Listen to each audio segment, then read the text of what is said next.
But I will say about the racism thing, it's over, especially with Charlie Kirk's assassination and the Ukrainian refugee. It used to be that, well, first of all, up to 2005, everyone was normal. And then Obama came along in 2008 and he said, make it about race, make everything about race. And they did. Mm. And then everyone was apologizing all the time. And that is officially done like this year. And for example, at my local, this black woman comes in and the beers are $5, which is very good for beer prices. And she goes, oh, but do you have buybacks? I'm getting annoyed. I don't know if you do this in Britain, but usually if you have like 4 or 5 drinks, the bartender gives you a free one. And oh, no, not over here. Yeah. So she goes, sometimes I get them for free. And I go, is there an issue here with the $5 beer? And she goes, oh, here we go again. Just another black woman trying to live in America. And we all laughed. Mm. Now, not even a year ago, we would have gone, it's not about that. Why are you making it about that? And then a year before that, we would have been like, no, it's not that. We're just saying that you don't get free beer in a bar.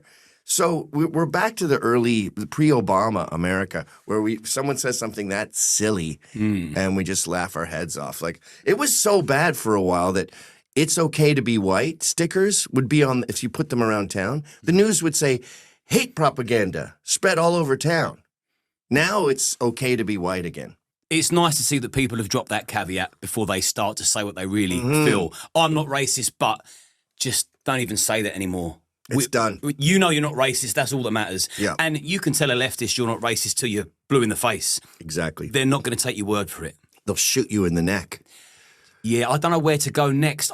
Before we touch base on Charlie Kirk, which we will, and that Ukrainian refugee, there's been a few things that have happened in the States recently that have brought me to tears.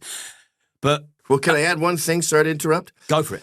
One problem with the racist pendulum swinging back to normalcy is these assholes on the left pushed it so hard.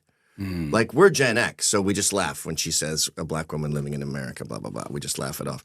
But Gen Z and the younger people, they go, yeah, I am racist. Now, they don't genuinely mean it. They're not generally going to, avoid a black person as a friend if they have a lot in common. I mean, that's what real racism is, right? You don't treat someone as an individual. You treat them as a pattern. You certainly don't marry somebody of a different race and procreate with them. Yeah, make little mud babies. Yeah. But the very young people, they're big on anti-Semitism. They're big on racism. I don't think it's very surface. It's very like, fuck you to the establishment. But I hope you're happy, liberals. This is your golem. You made these young people say they're racists and they hate Jews just to spite you. That's how annoying you are. Hi, this is Anthony Cumia. Hello, I'm Gavin McInnes. And together we're Compound Censored. And we would like you to subscribe with this deal using this promo code right below me right now. Do it, because it's very entertaining. The Jew obsession that I see every single day without fail. There's an anti-Jew movement across the West, across the world, really. Yep. And that's another thing that gets thrown at you. So another $1 million question. Are you a Zionist? And what's with the Jew obsession? I am a Zionist. I support Israel. I'm an Islamophobe. And the enemy of my enemy is my friend. I was deeply affected by 9/11, and I don't think Islam is compatible with the West.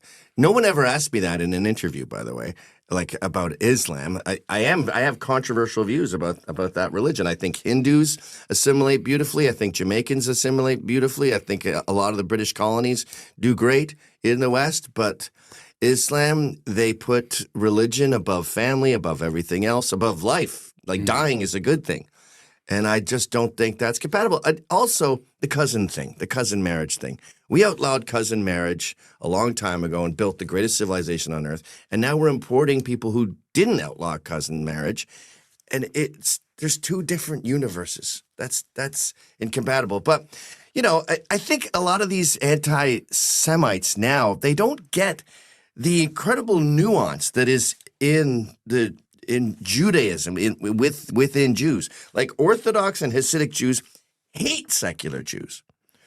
You go to Israel and say, I don't think you guys should be getting any money. A lot of them agree with you. You know, there's Israelis like Haaretz, that newspaper. They want the wall taken down. They're pro-Palestine. You know, they have Muslims in their parliament. They have Muslim areas. And the funny thing, a rabbi friend of mine was saying this about Nick Fuentes the other day, who's a big anti-Semite in America. He goes, Nick doesn't realize how Jewish he is, because if there's one thing Jews love, it's talking about Jews all the time, going over all the details.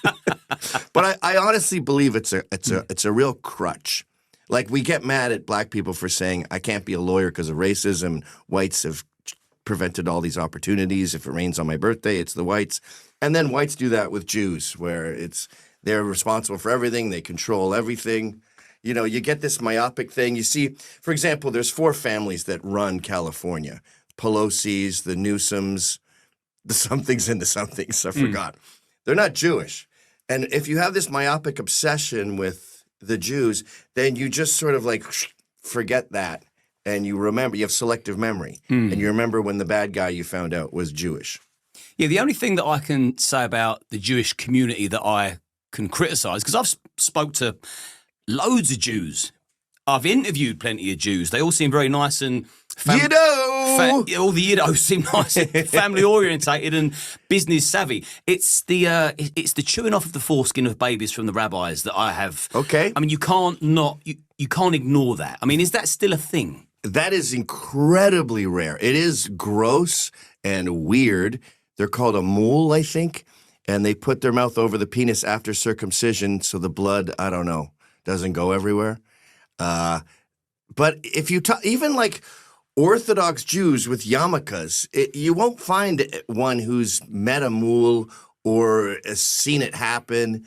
It's up there with like weird, sacrificing goats in the Haitian community or something. It's very esoteric, but yes, very weird. Yeah, and just for balance and to keep, because I like to try and remain as impartial as possible and fair, can I just request to both any Islamists watching and any Jews watching that sort of subscribe to that part of their religion, can Islamists stop gang raping Western children, and can Jews that are still into chewing off babies' foreskins stop doing that like immediately? Deal. Because no one likes that shit. Well, I think circumcision is barbaric too. You cut off a little baby's foreskin.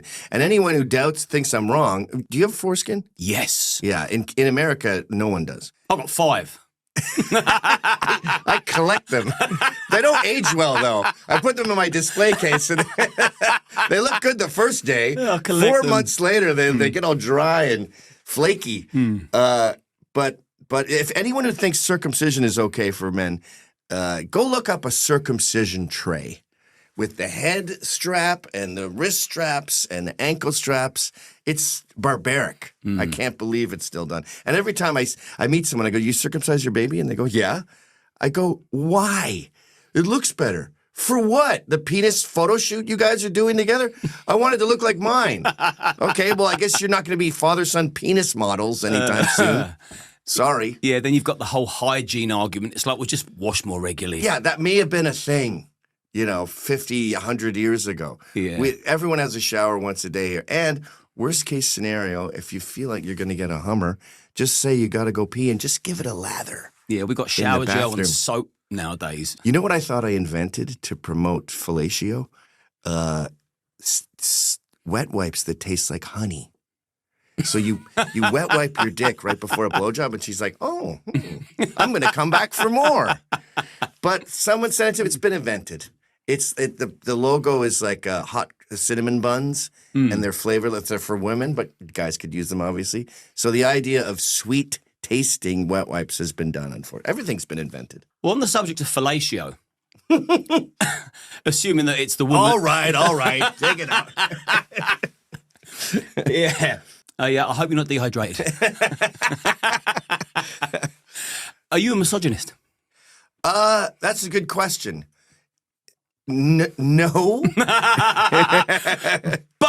But like I criticize women a lot. I used to call myself an anti-Femite because the same way that people blame the Jews for all their problems, anti-Semites, I blame women for all my problems. But these aren't normal women. These are, I call them BARF, boomer, angry, rudderless females. So when you have women in positions of power, they tend to be cunts. They're not good with power. When they're in corporate power, they sexually harass their young interns. With advice, I always say we ate our way to the top. All these cougars would fuck us, and then we'd get ad dollars. When they're tough, you see them go up to a cop. What you gonna do, bitch? Like, lady, he's 6'5". He's going to throw you away like a banana peel. Stop doing that. So the women that we've been presented with post-feminism, I am against. But like an actual normal woman who got married young and had kids, or like, the kindergarten teachers we had when we were young who thought boys will be boys, and they would let us run around and be idiots because they respected men. They didn't have all this spite.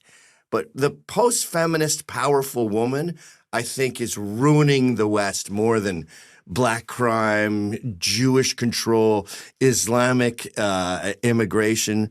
They really are destroying the West. So you're all for the gender role hierarchy. And so are they, deep down. You look at them at work. They're miserable. Like, your man was happy to come in today. He goes, oh, it'll be a good podcast. A woman, she'd be in her Crocs and her sweatpants, eating Cheetos, watching Netflix. Going, today's my day off, Liam. All they talk about at work is like, I just want to get home and have a bath. And what do men talk about? Foreskins. Besides foreskins, we're always like, wouldn't it be easier to just lease the truck from your like, make an LLC, lease the truck, and then when you're doing deliveries, you're working for yourself, and then he pays you as a contractor. Like, we're always trying to make your business better. So not only do we love our jobs, we love your job because we're in our element. They're not in their element. Well, I hear a lot of women say that a woman's work is never done. So on that subject, should a woman go to work? No. And every time I say that, they go, oh, he wants to round up all women, which is why I said that thing at the beginning about blacks back to Africa, because it's a dumb accusation that's not plausible. Like, so I have paddy wagons that go to all these offices and rip them out of their cubicles and then throw them in a van, even the ones with a false mustache who thought I wouldn't catch them. And then what do? They walk around the block and go back in. All I'm acknowledging is that 99% of women would be happier at home. Now, there's Margaret Thatcher, there's Barbara Corcoran, there's Ann Coulter, there's Michelle Malkin. There's very successful women in the workforce. They are anomalies. And a woman's work is never done when it's creating life, shaping life, making a home. It's insane all the work my wife does that we would never do. Like, let's eat out on the back balcony tonight. We paid all this money for the balcony. If it was me and my daughter's away at college, just me and my sons, who just eat like cold spaghetti and go back to straight from the tin. Room. Yeah. We never go on vacation. We never do anything. But it's the women who, they're like the event planner. And when they work in the workforce, like Milo Yiannopoulos and I, we sat at lunch and we're like, all right, we're not ending this lunch until we can find something women are better at or even good at in the workforce. And we came up with real estate agent. This took an hour and a half, by the way. And what is a real estate agent? It's a woman showing you her home. Hi, come on in. We just did the drapes, and this is the kitchen. Oh, did I show you we redid the kitchen? So you show the cupboards and everything. Your kitchen is incredible, by the way. Not to go off on a tangent. But we had a good time in my kitchen. Yeah, very classy. But let's move on to Charlie Kirk. Okay. Because I never met him. I was due to meet him this year. Oh, shit. Yep.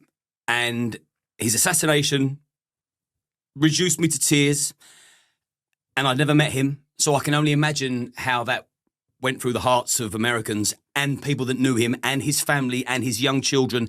It's fucking horrendous. And he would go around campuses, wouldn't he, debating students and other intellects and indoctrinated fucking morons. But I thought his message was very powerful, and I thought he was so important and effective, which is why I think someone's taken him out. But I'd like to know, from your point of view, being an American or living in America, is the education system over there dangerous? And also, what is your take on Charlie Kirk getting assassinated? So, Marxism, communism, it is a poison. It's a plague. And by the way, a lot of the anti-Semitic stuff, like bitching about Marxists and Bolsheviks, those are atheists. Those are communist atheists who don't believe in God. And when it gets into something, it infects it. So the teachers' lobbies are incredibly powerful in America, more than tobacco, more than anything. And they fund both sides. They control the White House. And they are what does a union want to do? They want more power. They want more job security. And so they make these teachers infallible. They also make them Marxists. Because if you're a Marxist, you love the union, right? So it's infected them all. So they're all beyond retarded. They're all activists. They're all barf, boomer, angry, rudderless females. And they have destroyed education in America. No one in America, no public school student knows anything. You know way more about American history than your average high school student. They can't fucking read, dude. They cannot read. I'm not exaggerating. Like Dr. Zeus is way over their heads. So these retards who actually come out of school dumber than when they went in, the only thing they know is propaganda. They don't know reading, writing, and arithmetic. They go to college, which is beyond indoctrination. They learn a new language, their hegemony, colonization. Like they say words about intersectionality and all this shit that if you said on the street to anyone, no one would have any idea what you're talking about. So they learn a Klingon. They learn a Star Trek language when they're in college. And Charlie had the balls to reach out to them and go, here's like the way I started the show with like blacks back to Africa and my kids will spend half the year with me. He would just say, like, play it through. I've heard this with junkies, actually, when they go to NA, Narcotics Anonymous. They go, man, I want a beer. And in NA, they go, play it through. You're going to have a beer. Then you're going to have 2. Then you're going to have 3. Then you're going to have a shot. Then you're going to want to get some nose beers. And then you're going to be high on coke. And you're going to go, let's do some smack. I'll just do a line. And your tolerance is going to be low because you haven't done it in 2 years. And you're going to OD.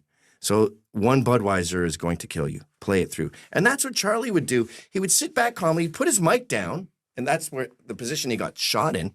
And he would say, play it through. So America's racist. So you, as a black person, have no opportunities. Why are you at college? One time he did this Q&A and this black guy goes, a truck full of MAGA supporters called me the N-word on campus. It happened twice in one day. And Charlie just goes, you're lying. That didn't happen. It clearly didn't happen. This is a very profound moment in American history. And I liken it to Martin Luther King. That's a blasphemous thing to say. He's a god in America. I don't know why. Plagiarist, prostitute, banging Marxist. But anyway, before he was assassinated in 1969, people were like, yeah, blacks have it bad, but I don't really care. And then he got shot, and everyone went, whoa, whoa, whoa, whoa. That was a nice guy. What has been going on now? What is this? It's kind of like the way I was with 9/11. I didn't really care about geopolitics until those towers went down. I sort of went, whoa, whoa, whoa. Yeah. What's been happening here behind my back? So after 1969, blacks were cool overnight. And you had the Black Panthers with the big afros and the big straw chairs and holding the spears and the guns and back to Africa. And that was throughout the 60s and 70s, throughout the 70s. And then you had, disco and everyone wanted to be black and it was funky and rap and sports and everyone had black guys on their jerseys. And he made blacks cool for half a century. Now it's sort of like, okay, enough with the cool. I think what's happening with Charlie Kirk is going to be the exact same thing, where people who aren't really invested in the culture wars, they're like, whatever, yeah, I get it. Trans men shouldn't be in women's sports. I don't have a daughter. He got shot in the neck, and people were like, whoa, whoa, whoa, that wasn't Malcolm X you shot. That was Martin Luther King. That's one of the good guys. He wanted to shake hands. He said you should be judged by the content of your character, not the color of your skin. Charlie Kirk literally quoted Martin Luther King. And I think all of America woke up and they're like, all right, that's it. Fuck this. It's on. We're fixing this problem. I care about the culture wars. We're making America great again, which, by the way, doesn't mean 1862. It means 1986. It means mullets, jet skis, wraparound glasses, wet T-shirt contests. Hip to be square. Slapping asses, wedging nerds. Wedging nerds. Yes, hanging them by on the basketball net by their underwear where they can't get down. And they're like, guys. That's what we want to get back to, and we are getting back to that now. Bring back bullying. Bring back bullying. It worked. We got computers out of it. I say it was sad, but the last word that Charlie Kirk said as he leant back was violence. Yeah. I know this because I watched that clip far too many times. Curiosity does kill the cat. I couldn't believe my eyes, and I wanted it embedded in my brain. Never to forget that moment, never to give up the fight, to keep pushing forward, spreading his word. What was your, let's talk feelings for 5 seconds. I'm so glad you said that because I felt the exact same way. Like with the Ukrainian refugee having her throat slit, I looked away immediately and wished I had never seen it. And I would never show it to anyone. I watched the Charlie Kirk assassination 100 times and it's burnt in my mind like a coin. You know what a challenge coin is? They have them in the Marines. Everyone has them. Proud Boys have them. Cops have them. And you're supposed to carry it with you at all times. If I slam it down on the bar and you don't have yours, you got to buy the bar a round of drinks. Right. So it's a dude tradition, and they have different emblems on them, and they say like Marine Corps or whatever, blah, blah, blah, or 45th Precinct NYPD. I have a challenge coin in my head of Charlie Kirk leaning back like that, the blood spilling out.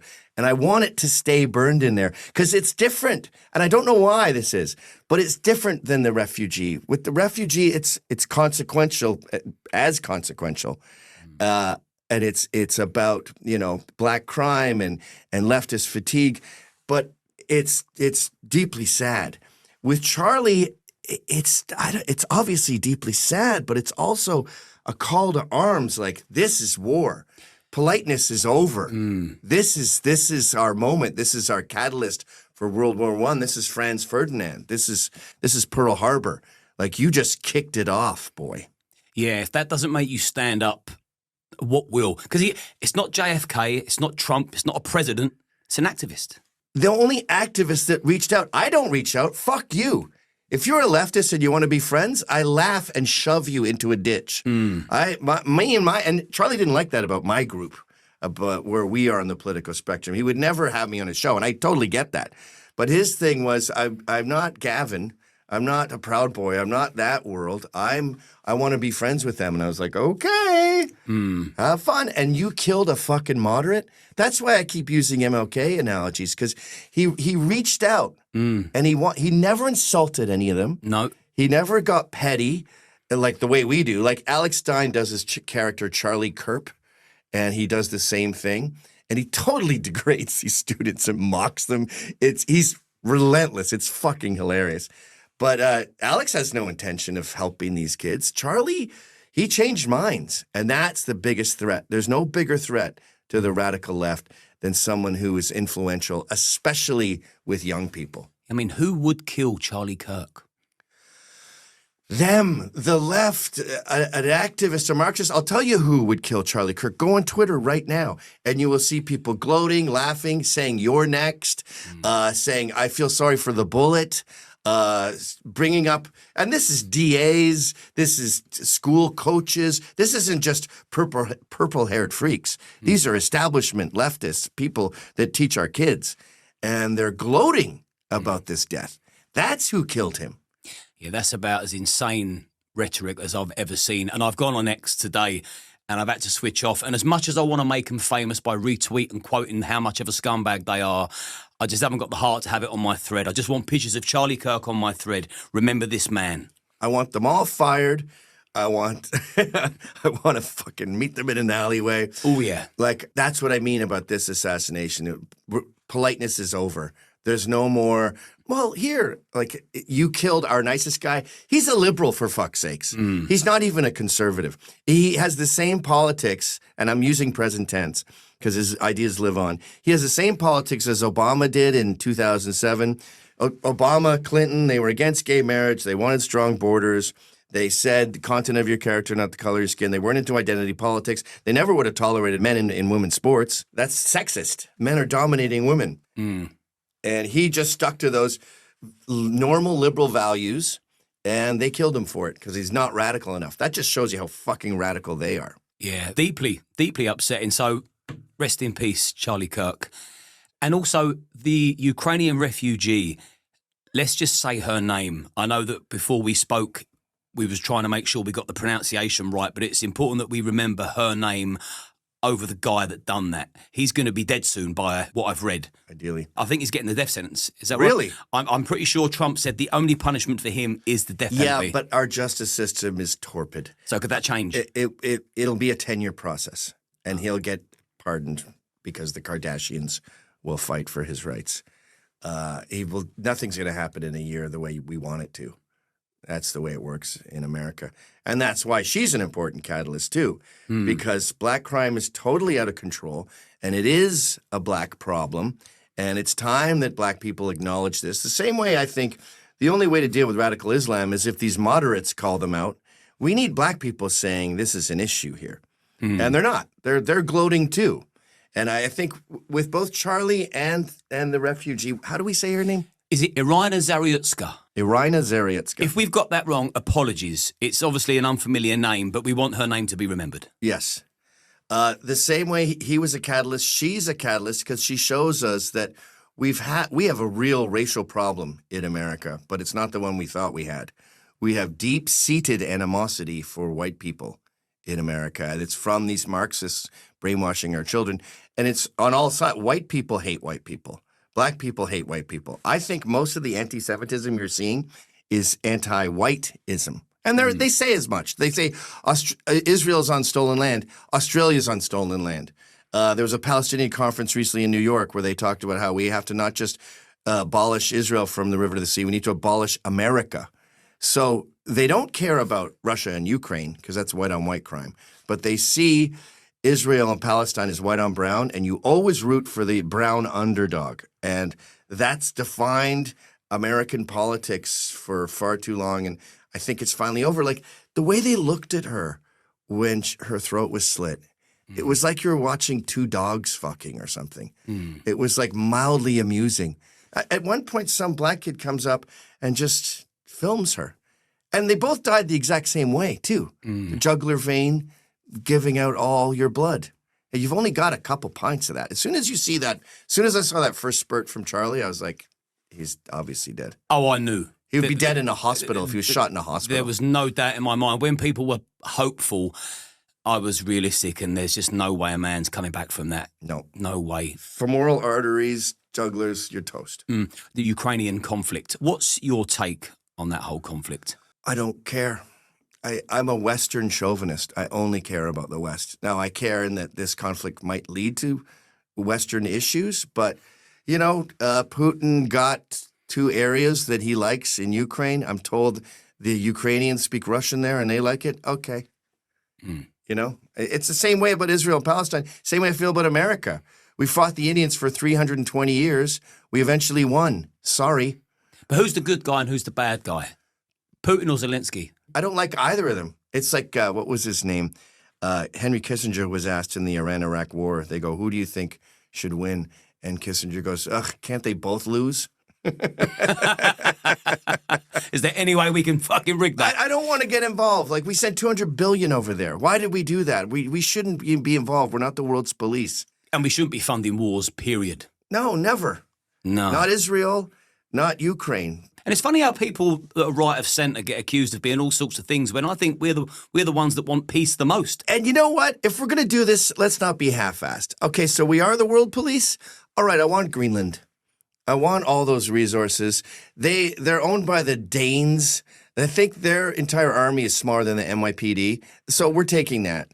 And we're rebuilding the trains in India, and we're cleaning up this garbage. We're taking it back. Jamaica, that's ours. Singapore, we're taking it back. Hong Kong, sorry, China, I changed my mind. We're keeping it. So, we have the worst part of the world policing without the good bits.